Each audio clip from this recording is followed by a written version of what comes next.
আপুনি খোৱা বোৱা ভালকৈ কৰিব, প্ৰভু ঈশ্বৰ চিন্তা নকৰিব। আপুনি সদায় যদি আশীৰ্বাদ দিয়ে মই সদায় ভালকৈ জীয়াই থাকিম। প্ৰভু ঈশ্বৰৰ লগত দাঁৰে দাঁৰে কথা পাতি থাকে। আকৌ জুবিন দাই মোক কয় প্ৰভু ঈশ্বৰলৈ ফোন এটা লগা।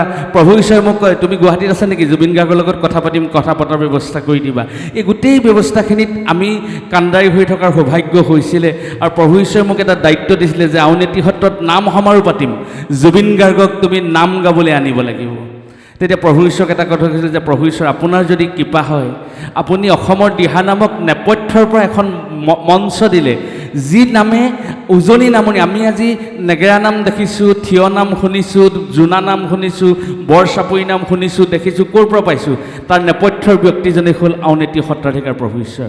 আপোনালোকে জানে ঐতিহাসিক আউনীআটী সত্ৰই এনেকুৱা এখন মঞ্চ দিলে তিয়ক কলীয়াপানীত, য'ত আমাৰ শিল্পীসকল একাকাৰ হ'ল। তাত সাক্ষৰ নিৰক্ষৰৰ কথা নাই, উচ্চ নিচ্চৰ কথা নাই, ধনী দুখীয়াৰ কথা নাই, বগা কোলাৰ কথা নাই। এখন সামূহিক মঞ্চ দিলে, যিখন মঞ্চত শিল্পী আৰু শিল্পীৰ পূজাৰীসকল, সংগীতৰ পূজাৰীসকল তাত একাকাৰ হ'ল। গতিকে সেইখন মঞ্চৰ পৰা আজি দিহানামে এই পৰ্যায় লাভ কৰিছে।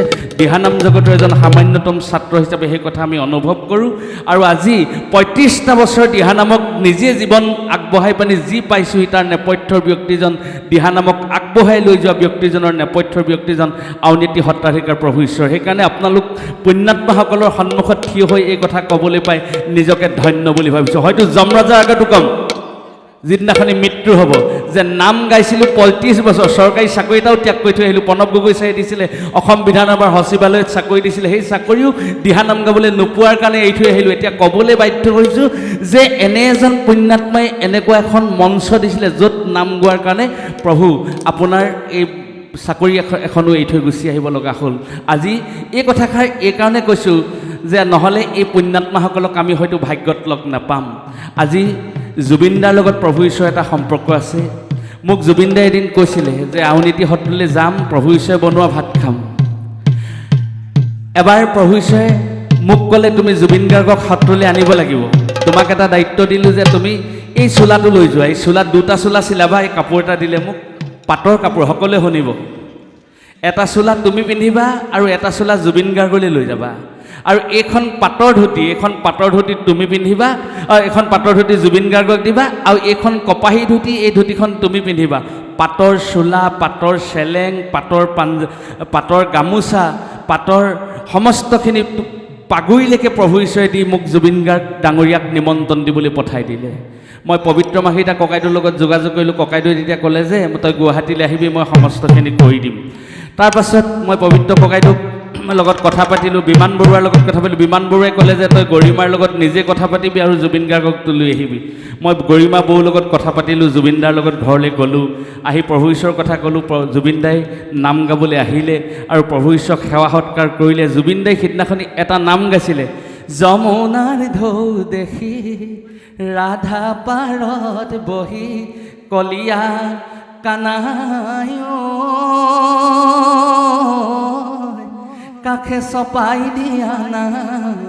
কিন্তু জুবিনদাই তৎকালীন গীতটো এনেধৰণে গালে, আউনীআটী লৈ যাওঁ। সিদিনাখনি সেই গীতটো যেতিয়া জুবিনদাই গাইছে, প্ৰভু ঈশ্বৰ চকুপানী ওলাইছে। মই প্ৰভু ঈশ্বৰৰ সন্মুখত কৈছোঁ, আৰু তেতিয়া প্ৰভু ঈশ্বৰে কৈছে জুবিন গাৰ্গে এনেধৰণে গীত কম্প'জ কৰি দিব পাৰেনে, এনেকুৱা কৰিব পাৰে। জুবিন গাৰ্গ সঁচাকৈ ভগৱান। সিদিনাখনি কৈ 2010 চনতে প্ৰভু ঈশ্বৰে আমাক কৈছিলে যে জুবিন গাৰ্গৰ সান্নিধ্য যে তোমালোকে পাইছা, তোমালোক সঁচাকৈ একোজন ঋষিলৈ ৰূপান্তৰিত হৈছা। আজি জুবিনদাৰ নামত যে অনুষ্ঠানভাগি ইয়াত আয়োজন কৰিছে, গতিকে জুবিনদা সঁচাকৈ অমৰ, জুবিনদা ঈশ্বৰ পুৰুষ, জুবিনদা ঈশ্বৰৰ চৰণত সমৰ্পণ হওক। আজি দিহানামক এটা নিৰ্দিষ্ট মাত্ৰাই লৈ আহি আয়তীসকলে এই পৰ্যায় পোৱাইছেহি।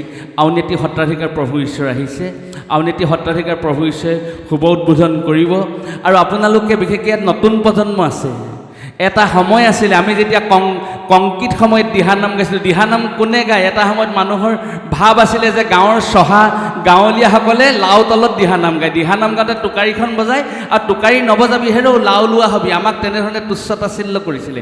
কিন্তু আউনীআটী সত্ৰাধিকাৰ প্ৰভু ঈশ্বৰ MA PhD ব্যক্তি, সেইজন ব্যক্তিয়ে যেতিয়া দিহানাম গাবলৈ গৈছিলোঁ আজিৰ পৰা 25 বছৰ আগত, বা 30 বছৰ আগত তেতিয়া কৈছিলে যে এই অনুষ্ঠানবিলাক তোমালোকেই ধৰি ৰাখিব লাগিব সেই উচ্চ শিক্ষিত ব্যক্তিজনে আমাক তেনেধৰণে আদৰ কৰি লৈ আহিছিলে গতিকে এতিয়া অসমৰ শিক্ষিত প্ৰজন্মই দিহানাম আগবঢ়াই লৈ গৈছে সচেতন মহলে দিহানামক আগবঢ়াই লৈ গৈছে আজি দিহানামে এটা মৰ্যাদা লাভ কৰিছে কাৰ কাৰণে লাভ কৰিছে আপোনাসকলৰ অক্লান্ত প্ৰেম আৰু শ্ৰদ্ধা ত্যাগৰ বাবে গতিকে আপোনালোক পুণ্যাত্মা আউনীআটী সত্ৰাধিকাৰ প্ৰভু ঈশ্বৰ ইয়াত আছে মই প্ৰভু ঈশ্বৰ থাকিলে কেইটামান কথা মোৰ ক'বলৈ মন যায় আমি একেবাৰে গাঁৱলীয়া মানুহ বোলে মিতিৰৰ আগত ক'বা হাতীৰ কপালত খুচিবা এই কথাটো এইকাৰণে কৈছোঁ আউনীআটী সত্ৰাধিকাৰ প্ৰভু ঈশ্বৰ অকল আপোনালোকে আউনীআটী সত্ৰাধিকাৰ বুলি ভাবিলেই নহ'ব তেখেত এজন পাণ্ডিত্যপূৰ্ণ ব্যক্তি আউনীআটী বিশ্ববিদ্যালয় তেখেতে স্থাপন কৰিছে আপোনালোকে কোনোবা সাহিত্যৰ ছাত্ৰ আছে যদি সাহিত্যৰ কথা পাতিব পাৰে কোনোবা যদি অৰ্থনীতিৰ ছাত্ৰ আছে অৰ্থনীতিৰ কথা তেখেতৰ লগত পাতিব পাৰে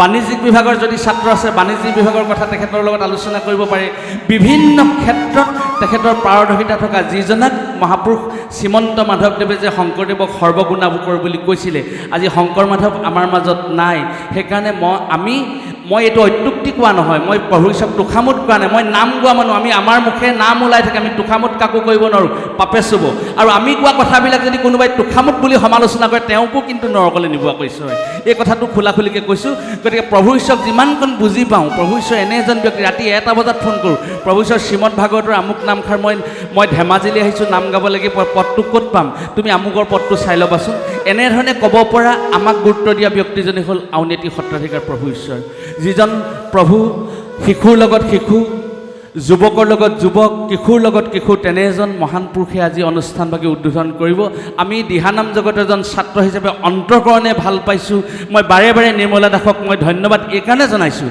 যে আপুনি এনেকুৱা এখন মহান অনুষ্ঠান পাতি যিজনা গুৰুক আগবঢ়াই দিছে সেই গুৰুজনাই দিহানামৰ নেপথ্যৰ পৰা দিহানামক আগবঢ়াই লোৱা ব্যক্তিজনে হ'ল তেখেত গতিকে আমি মৃত্যু পৰ্যন্ত এই কথা কৈ যাব লাগিব সত্যৰ কেতিয়াও ক্ষয় নহয় সত্য কেতিয়াও অবিশ্বাস্য হ'ব নোৱাৰে সত্য সদায় সত্য সেইজন প্ৰভু ঈশ্বৰ ইয়ালৈ আহিছে প্ৰভু ঈশ্বৰে অনুষ্ঠানভাগি উদ্বোধন কৰিব আৰু বাইদেউসকলক প্ৰভু ঈশ্বৰক সম্বৰ্ধনা জনাবৰ বাবে আমি আহ্বান জনাইছোঁ কৃষ্ণ